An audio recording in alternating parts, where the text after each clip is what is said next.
1.5 साल के अंतराल के बाद करतारपुर साहिब कॉरिडोर अब फिर से खुल गया है। साथियों, गुरु नानक जी ने कहा है, बीच दुनिया सेवी कमाइए त दरगिही बेसन पाइए। यानी संसार में सेवा का मार्ग अपनाने से ही जीवन सफल होता है। हमारी सरकार इसी सेवा भावना के साथ देशवासियों का जीवन आसान बनाने में जुटी है। न जाने कितनी पीढ़ियां जिन सपनों को सच होते देखना चाहती थी, भारत आज उन सपनों को पूरा करने का भरपूर प्रयास कर रहा है। साथियों, अपने 5 दशक के सार्वजनिक जीवन में मैंने किसानों की परेशानियों को, उनकी चुनौतियों को बहुत करीब से देखा है, महसूस किया है। इसलिए जब देश ने मुझे 2014 में प्रधानमंत्री के रूप में सेवा का अवसर दिया, तो हमने कृषि विकास, किसान कल्याण को सर्वोच्च प्राथमिकता दी। साथियों, इस सच्चाई से बहुत लोग अनजान हैं कि देश के 100 में से 80 किसान छोटे किसान हैं। उनके पास 2 हेक्टेयर से भी कम जमीन है। आप कल्पना कर सकते हैं, इन छोटे किसानों की संख्या 10 करोड़ से भी ज्यादा है। उनकी पूरी जिंदगी का आधार यही छोटी सी जमीन का टुकड़ा है। यही उनकी जिंदगी होती है। और इस छोटी सी जमीन के सहारे ही वो अपना और अपने परिवार का गुजारा करते हैं। पीढ़ी दर पीढ़ी परिवारों में होने वाला बंटवारा इस जमीन को और छोटा कर रहा है। इसलिए देश के छोटे किसानों की चुनौतियों को दूर करने के लिए हमने बीज, बीमा, बाजार और बचत, इन सभी पर चौतरफा काम किया। सरकार ने अच्छी क्वालिटी के बीज के साथ ही किसानों को नीम coated urea, soil health card, micro irrigation जैसी सुविधाओं से भी जोड़ा। हमने 22 करोड़ सॉइल हेल्थ कार्ड किसानों को दिए और इस वैज्ञानिक अभियान के कारण एग्रीकल्चर प्रोडक्शन भी बढ़ा। साथियों, हमने फसल बीमा योजना को अधिक प्रभावी बनाया। उसके दायरे में ज्यादा किसानों को लाए। आपदा के समय ज्यादा से ज्यादा किसानों को आसानी से मुआवजा मिल सके, इसके लिए भी पुराने नियम बदले। इस वजह से बीते 4 साल में 1 लाख करोड़ रुपए से अधिक का मुआवजा हमारे किसान भाई बहनों को मिला है। हम छोटे किसानों और खेत में काम करने वाले श्रमिकों तक बीमा और पेंशन की सुविधाओं को भी ले आए। छोटे किसानों की जरूरतों को पूरा करने के लिए सीधे उनके बैंक खातों में 1,62,000 करोड़ रुपए ट्रांसफर किए, सीधे उनके खाते में। साथियों, किसानों को उनकी मेहनत के बदले उपज की सही कीमत मिले, इसके लिए भी अनेक कदम उठाए गए। देश ने अपने रूरल मार्केट इंफ्रास्ट्रक्चर को मजबूत किया। हमने एमएसपी तो बढ़ाई है, साथ ही साथ रिकॉर्ड सरकारी खरीद केंद्र भी बनाए। हमारी सरकार द्वारा की गई उपज की खरीद ने पिछले कई दशकों के रिकॉर्ड तोड़ दिए हैं। देश की 1,000 से ज्यादा मंडियों को ई नाम योजना से जोड़कर हमने किसानों को कहीं पर भी अपनी उपज बेचने का एक प्लेटफॉर्म दिया और इसके साथ ही देश भर की कृषि मंडियों के आधुनिकीकरण पर भी हमने करोड़ों रुपए खर्च किए। साथियों, आज केंद्र सरकार का कृषि बजट पहले के मुकाबले 5 गुना बढ़ गया है। हर वर्ष 1.25 लाख करोड़ रुपए से अधिक कृषि पर खर्च किए जा रहे हैं। 1 लाख करोड़ रुपए के एग्रीकल्चर इंफ्रास्ट्रक्चर फंड के माध्यम से गांव और खेत के नजदीक भंडारण, इसकी व्यवस्था, कृषि उपकरण जैसी अनेक सुविधाओं का विस्तार, ये सारी बातें तेजी से हो रही है। छोटे किसानों की ताकत बढ़ाने के लिए 10,000 एफपीओ किसान उत्पादक संगठन बनाने का अभियान भी जारी है। इस पर भी करीब 7,000 करोड़ रुपए खर्च किए जा रहे हैं। माइक्रो इरिगेशन फंड के आवंटन को भी 2 गुना करके 10,000 करोड़ रुपए कर दिया गया है। हमने क्रॉप लोन भी 2 गुना कर दिया, तो इस वर्ष 16 लाख करोड़ रुपए हो जाएगा। अब पशुपालकों को मछली पालन से जुड़े हमारे किसानों को भी किसान क्रेडिट कार्ड का लाभ मिलना शुरू हो गया है।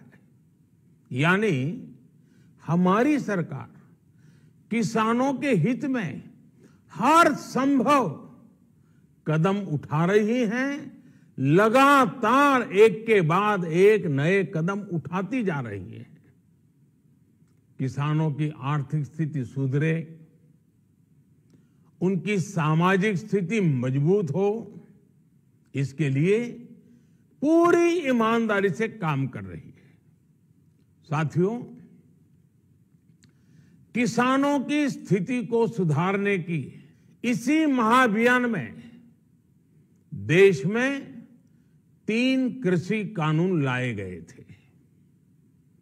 मकसद ये था कि देश के किसानों को, खासकर छोटे किसानों को और ताकत मिले, उन्हें अपनी उपज की सही कीमत और उपज बेचने के लिए ज्यादा से ज्यादा विकल्प मिले। बरसों से ये मांग देश के किसान, देश के कृषि विशेषज्ञ, देश के कृषि अर्थशास्त्री, देश के किसान संगठन लगातार कर रहे थे। पहले भी कई सरकारों ने इस पर मंथन भी किया था। इस बार भी संसद में चर्चा हुई, मंथन हुआ और ये कानून लाए गए। देश के कोने कोने में कोटि कोटि किसानों ने, अनेक किसान संगठनों ने इसका स्वागत किया, समर्थन किया। मैं आज उन सभी का बहुत बहुत आभारी हूं, धन्यवाद करना चाहता हूं। साथियों, हमारी सरकार किसानों के कल्याण के लिए, खासकर छोटे किसानों के कल्याण के लिए, देश के कृषि जगत के हित में, देश के हित में, गांव गरीब के उज्जवल भविष्य के लिए पूरी सत्यनिष्ठा से, किसानों के प्रति पूर्ण समर्पण भाव से, नेक नियत से ये कानून लेकर आई थी।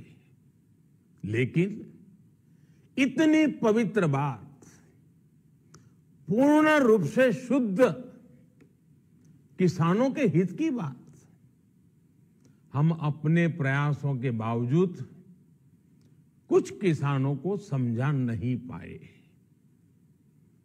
भले ही किसानों का एक वर्ग ही विरोध कर रहा था, लेकिन फिर भी यह हमारे लिए महत्वपूर्ण था। कृषि अर्थशास्त्रियों ने, वैज्ञानिकों ने, प्रगतिशील किसानों ने भी उन्हें कृषि कानूनों के महत्व को समझाने का भरपूर प्रयास भी किया। हम पूरी विनम्रता से, खुले मन से उन्हें समझाते रहे। अनेक माध्यमों से व्यक्तिगत और सामूहिक बातचीत भी लगातार होती रही। हमने किसानों की बातों को, उनके तर्क को समझने में भी कोई कोर कसर बाकी नहीं छोड़ी। कानून के जिन प्रावधानों पर उन्हें ऐतराज था, सरकार उन्हें बदलने के लिए भी तैयार हो गई। 2 साल तक हमने इन कानूनों को सस्पेंड करने का भी प्रस्ताव दिया। इसी दौरान ये विषय माननीय सर्वोच्च न्यायालय के पास भी चला गया। ये सारी बातें देश के सामने है, इसलिए मैं इनके अधिक विस्तार में नहीं जाऊंगा। साथियों, मैं आज देशवासियों से क्षमा मांगते हुए सच्चे मन से और पवित्र हृदय से कहना चाहता हूं कि शायद हमारी तपस्या में ही कोई कमी रही होगी, जिसके कारण दिए के प्रकाश जैसा सत्य कुछ किसान भाइयों को हम समझा नहीं पाए। आज गुरु नानक देव जी का पवित्र प्रकाश पर्व है। ये समय किसी को भी दोष देने का नहीं है। आज मैं आपको, पूरे देश को ये बताने आया हूं कि हमने 3 कृषि कानूनों को वापस लेने का, रिपील करने का निर्णय लिया है। इस महीने के अंत में शुरू होने जा रहे संसद सत्र में, इसी महीने में, हम 3 कृषि कानूनों को रिपील करने की संवैधानिक प्रक्रिया को पूरा कर देंगे। साथियों, मैं आज अपने सभी आंदोलनरत किसान साथियों से आग्रह कर रहा हूं, आज गुरु पर्व का पवित्र दिन है। अब आप अपने अपने घर लौटे, अपने खेत में लौटे, अपने परिवार के बीच लौटे। आइए एक नई शुरुआत करते हैं, नए सिरे से आगे बढ़ते हैं। साथियों, आज ही सरकार ने कृषि क्षेत्र से जुड़ा एक और अहम फैसला लिया है। 0 बजट खेती यानी प्राकृतिक खेती को बढ़ावा देने के लिए, देश की बदलती आवश्यकताओं को ध्यान में रखकर क्रॉप पैटर्न को वैज्ञानिक तरीके से बदलने के लिए एमएसपी को और अधिक प्रभावी और पारदर्शी बनाने के लिए ऐसे सभी विषयों पर भविष्य को ध्यान में रखते हुए निर्णय लेने के लिए एक कमेटी का गठन किया जाएगा। इस कमेटी में केंद्र सरकार, राज्य सरकारों के प्रतिनिधि होंगे, किसान होंगे, कृषि वैज्ञानिक होंगे, कृषि अर्थशास्त्री होंगे। साथियों, हमारी सरकार किसानों के हित में काम करती रही है और आगे भी करती रहेगी। मैं गुरु गोविंद सिंह जी की भावना में अपनी बात समाप्त करूंगा। देहि शिवावर मोहे इहे, शुभ कर्मन ते कबहू न टरो। हे देवी, मुझे ये वर दीजिए कि मैं शुभ कर्म करने से कभी पीछे ना हटूं। जो किया किसानों के लिए किया, जो कर रहा हूं देश के लिए कर रहा हूं। आप सभी के आशीर्वाद से मैंने मेहनत में पहले भी कोई कमी नहीं की थी। आज मैं आपको विश्वास दिलाता हूं कि अब और ज्यादा मेहनत करूंगा ताकि आपके सपने साकार हो सके, देश के सपने साकार हो सके। आपका बहुत बहुत धन्यवाद। नमस्कार।